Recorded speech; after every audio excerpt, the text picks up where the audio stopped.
One two one two one two. Welcome back, yo. Charlotte Six Radio. Damn, my phone's vibrating. Of course, as I'm recording, my phone is vibrating. Why? Why? Yo. I hope everyone's safe out there. Hope everyone in London is safe out there. Election time in the US of A. Whoever you're voting for, stick to your guns. Not literally, metaphorically. What you decide is what's yours. Extinction level event 2.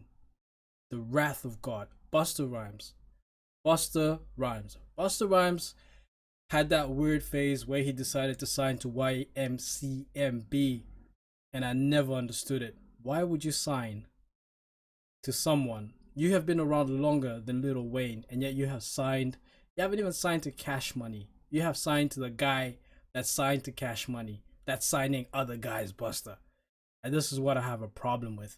That weird trajectory in his career where he decided he was going to stop being the Busta Rhymes that did woo ha, got you all in check. He decided he was going to be the serious Busta Rhymes. Putting on weight, son. Serious Busta Rhymes. This is how Busta Rhymes talks, son. Serious, you know. Serious, man. The God, Busta Rhymes. That's how he talks. Actually, I can do a really, really good Busta Rhymes imitation. Check this out.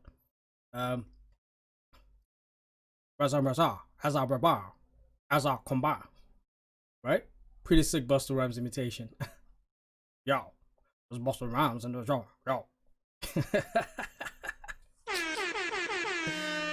Oh man, Extinction Level 2, in my opinion, has come too late.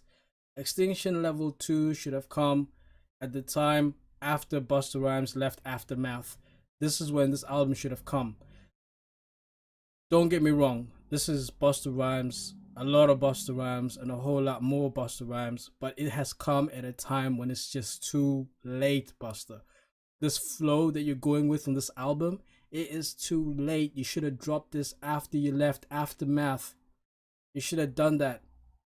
You should have done that, Busta. I don't know why you're dropping this album now. This here would have been banging back in the 2000s. 2005s, 2002s, and 6s and 8s. This is what this album should have been back then. Alright, let's break it down. Couple of things I don't like about this. Number one, as you guys can tell, it's 22 songs. That to me is a bit too much Busta Rhymes. You know what I'm saying? Yo, son, that right there to me is a bit too much Busta Rhymes, son. That's how Busta Rhymes talks. Oh man, Busta Rhymes used to be in my top 10. And then after the Aftermath era, he kind of just faded. He kind of faded for me. I don't know if Busta Rhymes like Snoop Dogg. I don't know if they're still in my top 10. Busta Rhymes had a lot of influence on me when I was growing up because I was learning how to speak English. And you guys know that "Give Me Some More" song. I never understood that song, but as I got older, I started to understand the words that he was saying because my English wasn't that good at the time. But Extinction Level Event number 2, The Wrath of God. It's a bit too much Busta Rhymes. So my first critique about this is a little too little too late. This should have come out ages ago. The timing of this album is wrong because the way it sounds, the flow, the beats, these features, it's this song by Mariah Carey. This here is a waste of a Mariah Carey vocal. My next critique is 22 songs. That's a bit too much Busta Rhymes for me, if you know what I mean. There are songs in here that he could have taken and he could have gotten rid of a couple of others and made the album like a solid 15 maximum, even 12 maximum project, and it would have been so good. It would have been so dope. But he decided to make it 22, and by the time you get halfway there, you're just kind of like, man, this is a bit too much Busta Rhymes for my headphones, man.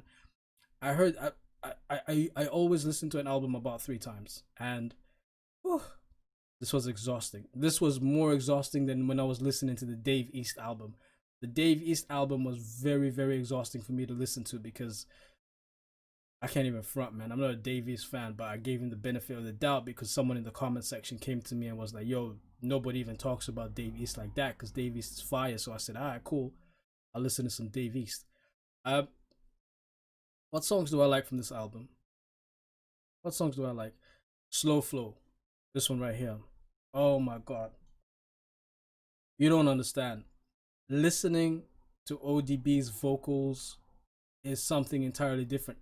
People who never appreciated ODB back in the day, I hope they appreciate him now, because a lot of people, the young thugs and everything, they all kind of, I don't know how to say it, but it's a very unique kind of vocal.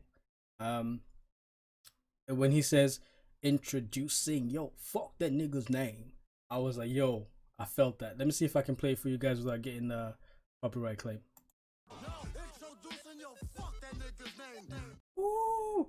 When he said that, let me play that again. 1 second.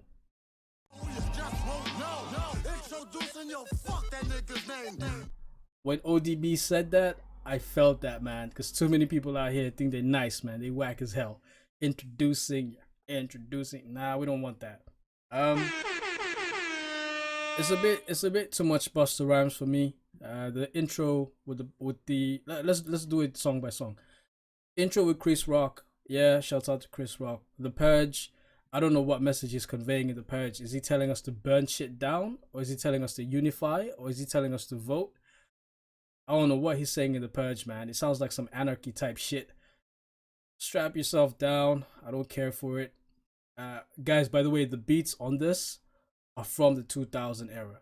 So from like the 2002, 2004 era, those are the kind of beats. And this is why I think this album should have been released back then, because now it's like, I don't know. You can still do a Busta Rhymes. I'm not saying you can't. I'm just saying that it's a bit kind of like, I don't know. This one here I'm very disappointed with, because MOP is one of my favorites. MOP is in my top 10. But MOP don't really have much in here apart from the occasional ad lib and maybe jumping on the chorus once in a while. But other than that, they don't really have much. This one here, track number 5, with Bill Biv DeVoe. It's a sample. It's a cheap sample from the original. If you guys know the original, it's a cheap sample from the original, and the chorus, it's just, it's you know, it's too late, Buster. You know what I mean? It's too late. This should have come out ages ago.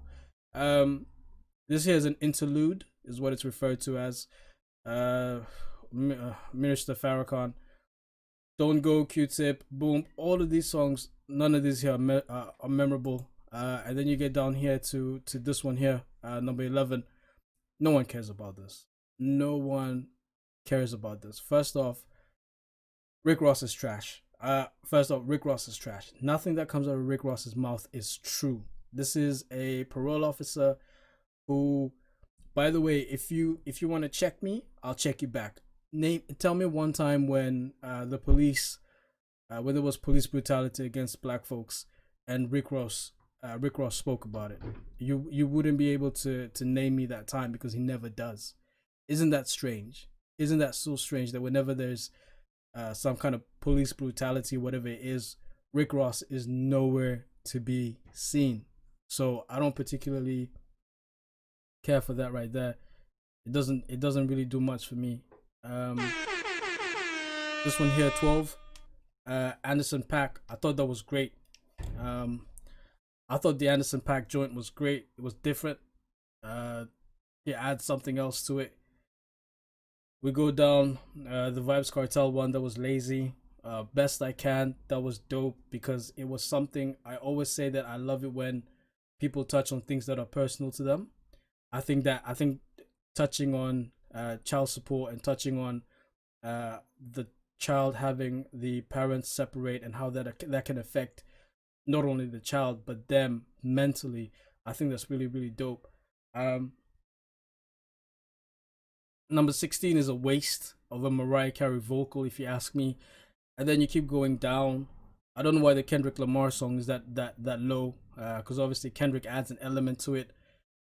Really, really dope. Mary J. Blige, I didn't care for that song, and the rest of it was just, it gets tiring, man. You get to around here, and it's just really, really tiring, man. You're like, okay, enough of this, enough of Busta Rhymes by the time.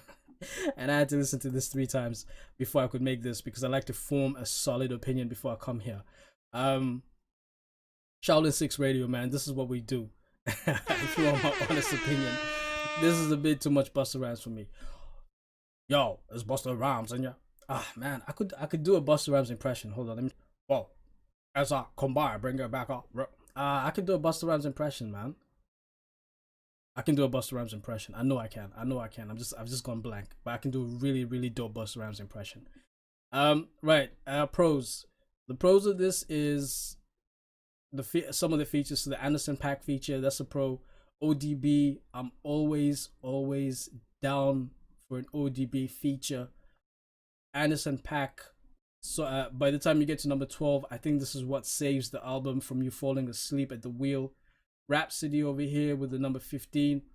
I don't really care about that because I don't have a baby mama, I don't have a child, but it's such an interesting concept because no one ever talks about this. You remember when I made the review about female rap and I was talking about how female rap is whack because they all talk about the same thing and none of the female rappers except for Eve and Foxy Brown really touched on elements that were day-to-day life. So domestic violence against women and all that kind of stuff. Female rappers these days they just don't touch on that because they think it's all about my Birkin bag and my weave, and that's whack. That's corny to me. So I pretty much know what Cardi B is gonna say before Cardi B even says it. This here, Mariah Carey, what a waste. What a waste of a Mariah Carey vocal. And then we got Kendrick Lamar that saves the ending of the album. Look, I'm gonna keep this short. Overall, Extinction Level, Event 2, The Wrath of God, too little too late, Buster. This should have come out ages ago. I don't have anything else to say. It should have come out ages ago. It's 2020, man. This should have come out in like 2005. You know what I mean? The beats are like of that era. Um, I don't know. I'm a bit disappointed with the album. Uh, it just doesn't fit for me. You know what I mean? And again, this is coming from someone who used to have Busta Rhymes in his top 10. Top 10. I used to have Busta Rhymes in there. And now I don't know. Oh, by the way, we know Busta Rhymes has Jamaican ancestry. But whenever Busta Rhymes tries to do a patois accent, it's just so bad because his accent is so American and his patois accent is so poor that whenever he tries to emulate a patois accent, it sounds so bad. It's so rubbish. I get that his heritage is Jamaican, but his patois is so bad. On the song with Vibes Cartel, Busta Rhymes is trying it. He is trying and he's failing miserably. What a waste of a Vibes Cartel feature. I don't know if Vibes Cartel is out of jail or what, but yo, Extinction Level Event 2, you guys tell me what you thought. Those are my thoughts. I did this one really, really quick because I already formed an opinion by the time I heard this the first time. Y'all let me know what y'all think. Everyone out there, stay safe. If you're in the UK, if you're in London, everybody stay safe. I'm walking on my way home from work and people are fighting outside of Primark. For what? You just complained that you don't have money. Why are you outside of Primark buying stuff and you don't have money? What the shit? And there is a lockdown. Where are you going to go with these clothes that you bought from Primark? Who's going to see you flexing? Anyway, in the States, everybody, I hope you stay safe. That's it for me, man. Shouting 6, we out. Ghost Rider for Hire Part 1 mixtape. Ghost Rider for Hire Part 2 mixtape is going to be coming out soon, but man, I haven't hit writer's block, man. Trust me, my pen is lethal. But circumstances. That's what it is. Circumstances. Alright, I'm out. Peace.